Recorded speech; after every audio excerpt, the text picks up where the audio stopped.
Hi, it's Mike Stiles, and this is This Week in the Metaverse, your weekly newscast that keeps you up to date on everything that isn't real and yet is. It's September 19th. Let's see what happened with Metaverse stuff this week. Nothing can happen without the government, and increasingly the government is wrapping its fingers around crypto. The Biden administration wants more control and more laws as they see digital assets gaining traction. The White House has indicated crypto is volatile, and unless government steps in, horrible things can happen, like what happens every time government steps in. But now there's an official framework for crypto regulation in the U.S. It describes how the financial services sector could change to make borderless transactions more straightforward and how to fight fraud. Existing authorities who have authority over you, like the Securities and Exchange Commission and the Commodity Futures Trading Commission, would lead the bureaucracy and make the red tape. No mandates yet, but they're coming. The framework also mentions the benefits of maybe having a government-issued central bank digital currency, basically a digital version of the dollar. The Fed's being encouraged to research that if they want a break from working on that inflation thing. Now we have a better idea of what Starbucks is going to do in the metaverse. It officially introduced Starbucks Odyssey, which will launch later this year. It'll combine its successful Starbucks Rewards loyalty program, successful because people are literally addicted to their product, with an NFT platform. Then you'll be able to both earn and buy digital assets that unlock exclusive experiences and rewards. Maybe you can save up to win an egg bite. Maybe you can earn high enough status that they'll start getting your name right. They already have a program where you earn stars, but Odyssey will allow for a broader set of rewards by collecting Journey stamps. Starbucks Journey stamps, not the band Journey. Starbucks CMO Brady Brewer said they're really invested in this. It's not a stunt like other brands are doing.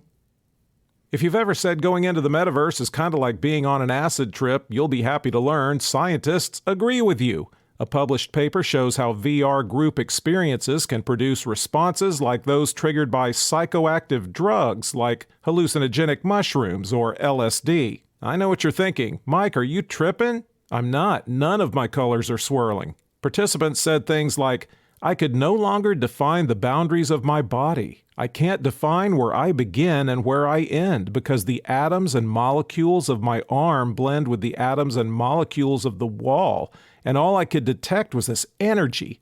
I was immediately captivated by the magnificence of the energy around me, and because I could no longer identify the boundaries of my body, I felt enormous and expansive. I felt at one with all the energy that was, and it was beautiful. Oh yeah, that totally sounds like someone on an acid trip. The key is achieving self-transcendence. That's where your self temporarily blends with other people or the environment. The trick is avoiding fear or panic, or in other words, having a bad trip. We now return you to your regularly scheduled Grateful Dead album. It's always a little unnerving when people who have worked the most on the metaverse come out and say they're scared to death of it. But such is the case with a dude named Louis Rosenberg, who's been working on VR for 3 decades.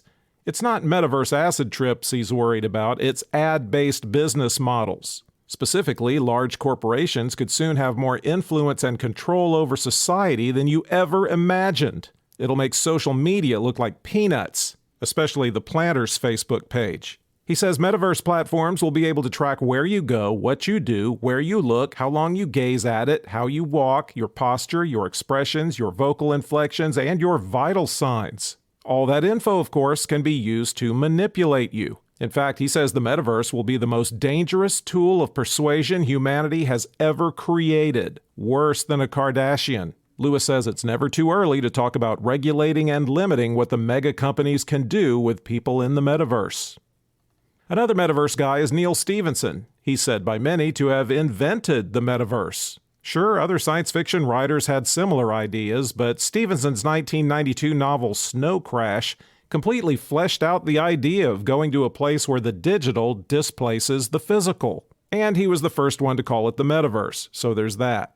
Should have rushed right to the trademark office. Well, you can imagine how his head is spinning as he sees the fiction he wrote about coming true with incredible speed. It was, after all, a dystopian story. But hey, when in virtual Rome, start a metaverse company. And Stephen Levy at Wired reports that's what Stephenson's done. He's a partner in Lamino One. which wants to create a scaffolding creators can build an open metaverse on. He thinks there should be one metaverse, but a really flexible one. And he thinks it should be open, not in the hands of a few giants, which brings a sort of moral and philosophical angle to their startup. If you're a big fan of the music group Kingship, Andrew Hayward at Decrypt says, don't expect to be able to stalk or hug the artists, because they aren't real. But it's hoped you'll give them money as if they were. Kingship is Universal Music Group's virtual metaverse band, and its members are based on Bored Ape Yacht Club NFT artwork. Think of it, virtual musicians can tour constantly and never get arrested or trash hotel rooms like real problematic musicians. Some legitimate producers have been lined up for the group, including Grammy-winning people who created hits for Beyoncé, Jay-Z, Rihanna, Ariana Grande, Justin Timberlake, and Bruno Mars. Their names are Chauncey Hit Boy Hollis and James Fauntleroy, and they're real, not virtual. It's assumed nobody will care if the artists are real as long as they like the music. Somebody owes Milli Vanilli a huge apology. That's what we've got for you this week. Download this show compulsively, tell your friends, and we'll be back next week.